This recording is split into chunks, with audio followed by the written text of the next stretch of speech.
Hello and welcome back to another episode of CEDH Bling Builds. Uh, Clearly, today's episode is not a CEDH deck, but when it comes to these sort of commanders, like I low-key, I love them.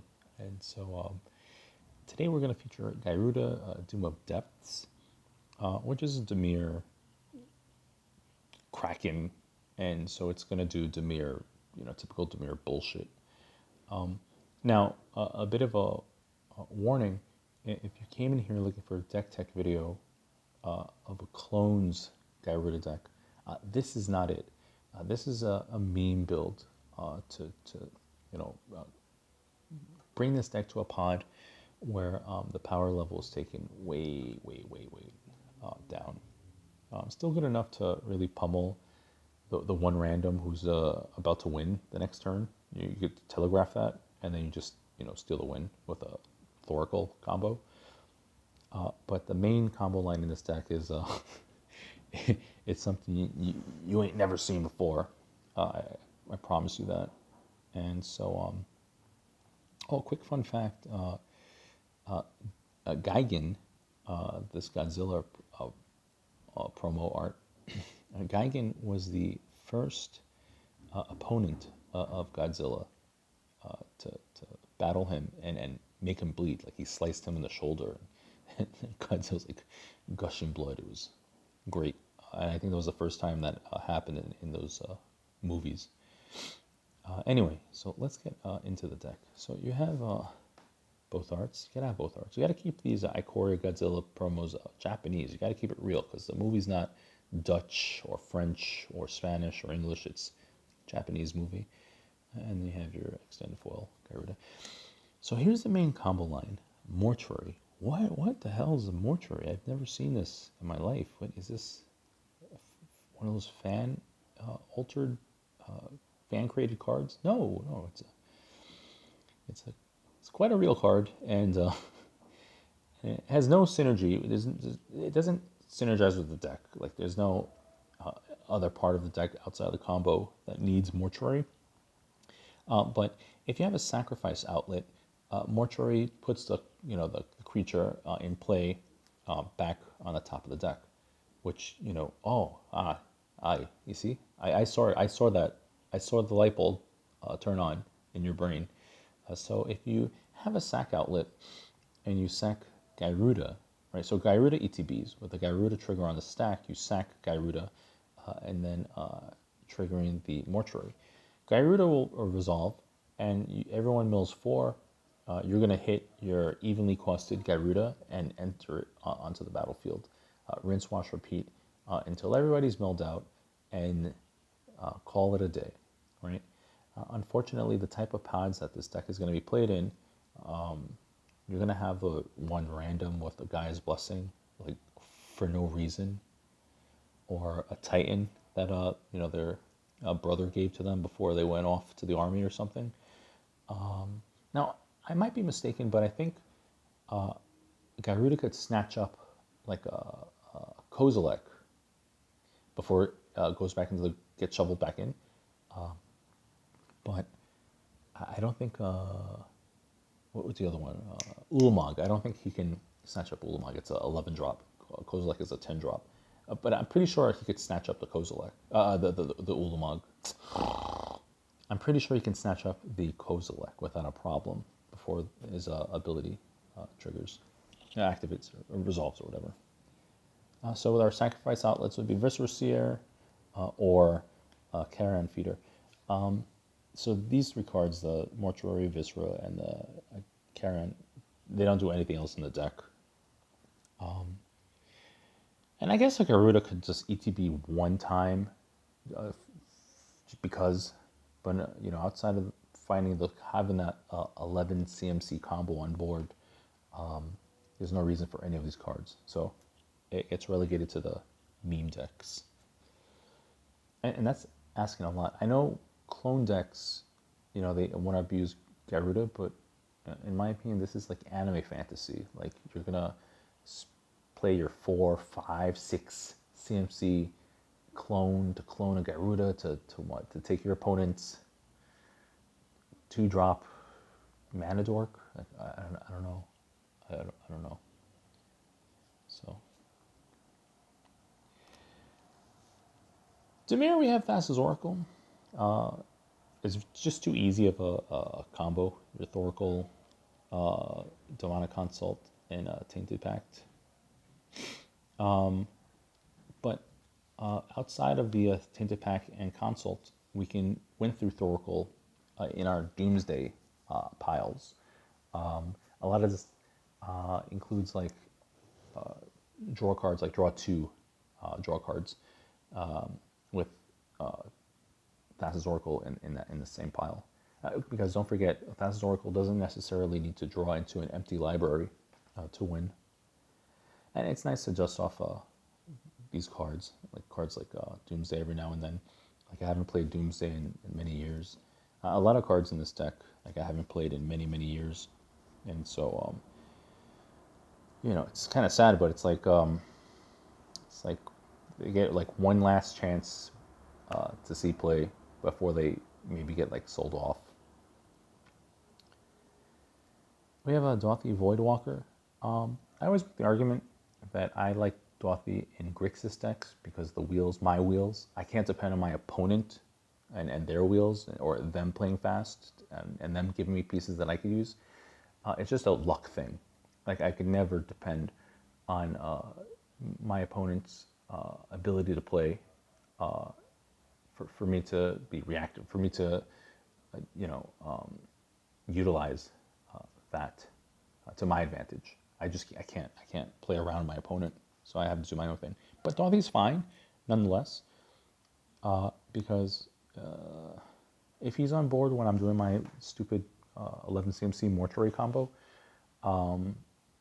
then everything's getting exiled, so I don't have to worry about like Titans. I don't have to worry about like Doodoo Blessing, things like that. I would have to worry about like an Endurance, right? No. No, I don't have to worry about an Endurance either. When the Voidwalker's on board. Phantasmal Image. I said clearly this isn't a clones deck, but Phantasmal is just a general like a good card. In a deck like this where I'm playing a lot slower, because I'm not trying to win through a Thoracle, I'm not really trying to win through a Doomsday. Like those are playing, B, C, D, E. My main win con is a mortuary, just as a flex. You run a meme deck, you win through your main win con. Like that's the end of it. So it's a much slower deck, but Phantasmal Image could copy like an opponent's dockside, which can help accelerate my combo, just providing that mana, or it could just take like some problematic creature on board who's just being abused, and then I can abuse it too, things like that. Dark Confidant, because it's just too good of a card. A Grim Hireling, it's a nice card. It's a little thick at a 4 CMC, but it's shitty creature removal, 1. And 2, if I could start sending my dude sideways and just start accumulating treasure, like it just helps me to get my combo online a lot faster. So yeah, it makes the cut, no problem. Op Agent, slow deck, so you can play slow cards like Op Agent. Maybe this will be on my list of cards to pick up to foil out. Gilded Drake, because if my opponent has a really obnoxious creature on board, like I could just take away their power.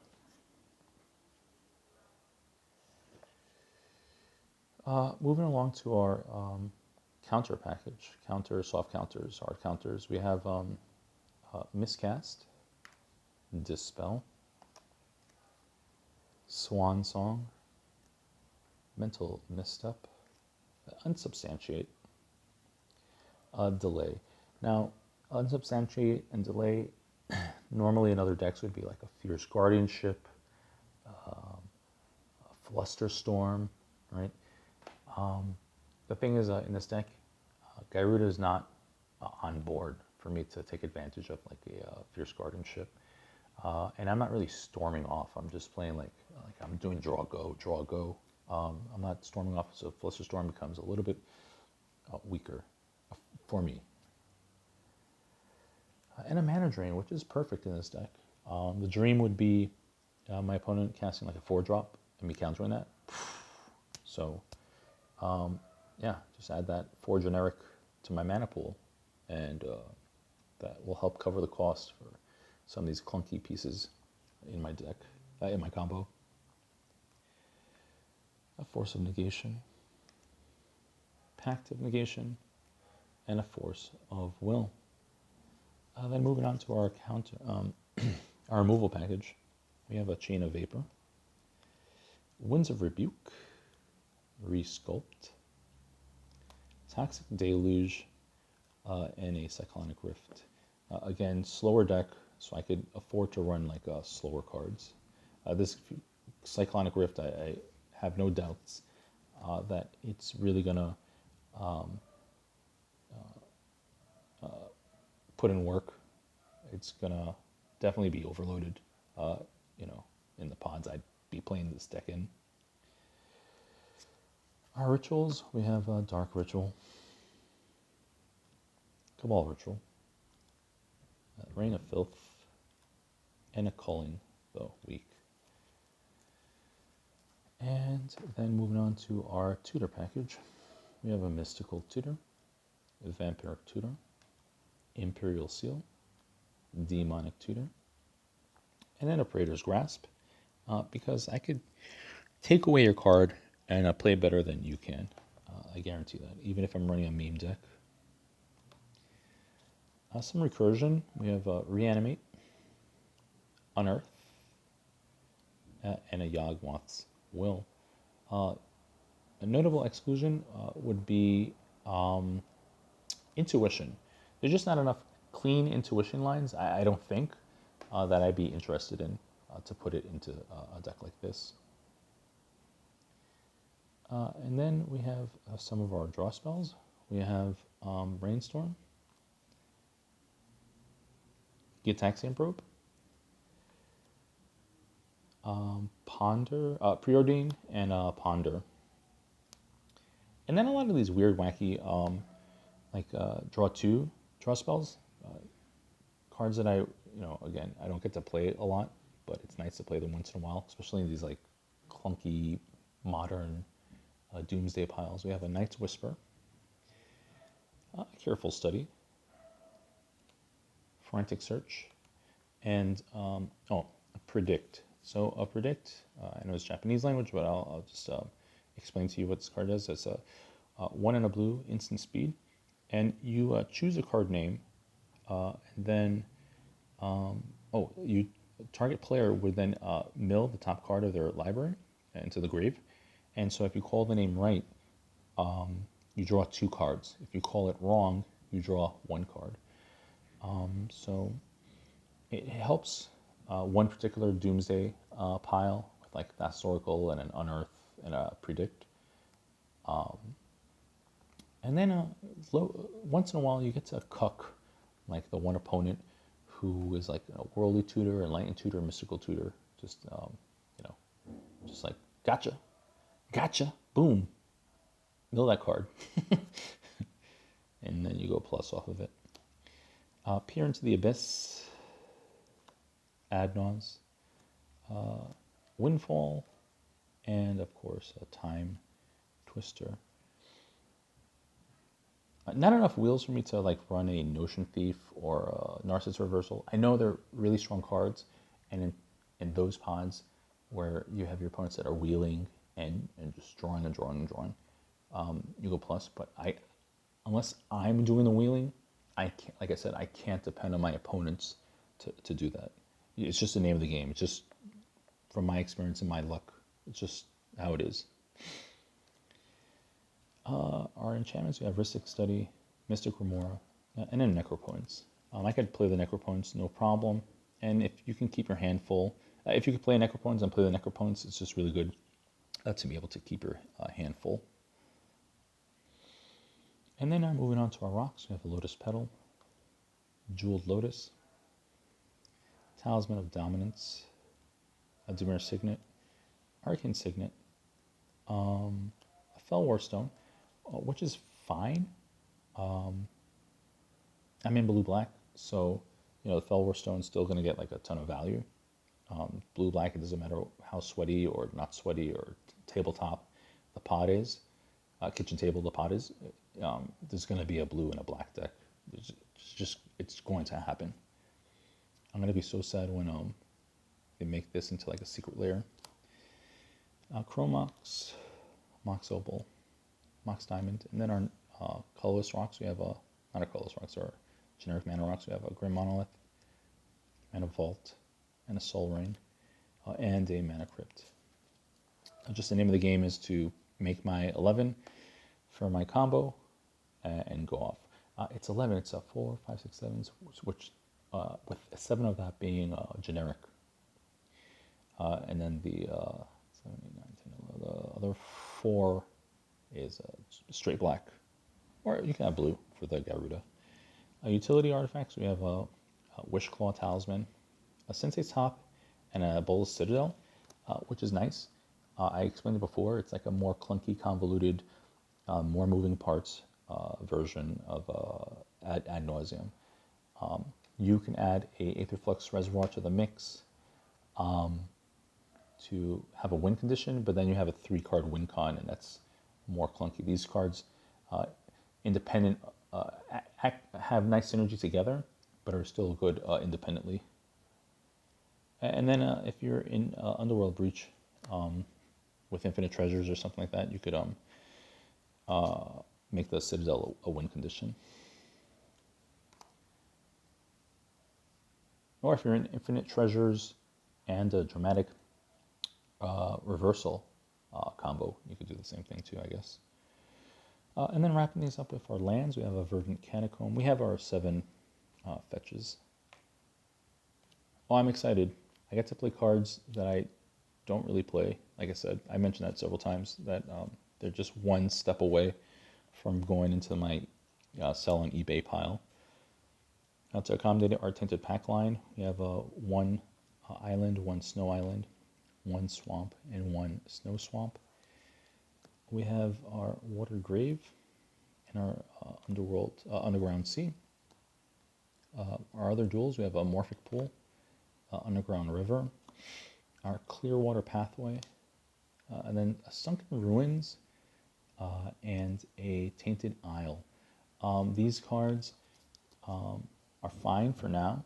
I don't know if the filters are quite budget alternatives yet, because I know they see a lot of play in like Modern, so that keeps the price high. But the tainted lands are really nice budget alternatives. But the more dual lands they put out, especially these dual lands for like Commander, the worse these lands get. Sunken. The filter lands are just one step away from being power crept away into oblivion, and same thing with the tainted lands. We're still waiting for our Horizon Dimir land. I'm not a fan of the new Innistrad lands, because there is always that potential that they could ETB tapped, and you don't want that, right? Whether it's these lands or the fast lands, or the check lands, right? Buddy lands, or all these stupid ass lands, because there's that potential that they could ETB tapped. You just don't want them, so they're just not good. Our mana abundant lands, right? Some crazy ones in here. Again, just to help speed up my main combo, right? I gotta go fast, gotta go burr.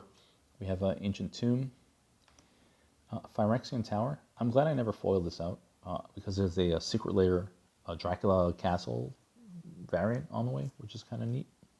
I don't care about secret layers, but once in a while, like some of them really catch my attention. A Crystal Vein, and a City of Traders. Right, by no means this is a budget meme deck.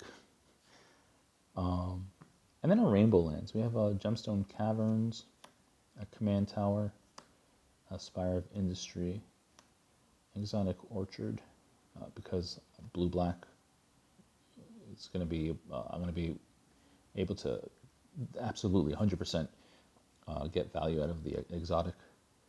Mana Confluence, and City of Brass. And there you have it. There you have your thing, Gyruda, in 2021. A nice, fun meme deck. I like I said, I like to run these like awful commanders you wouldn't see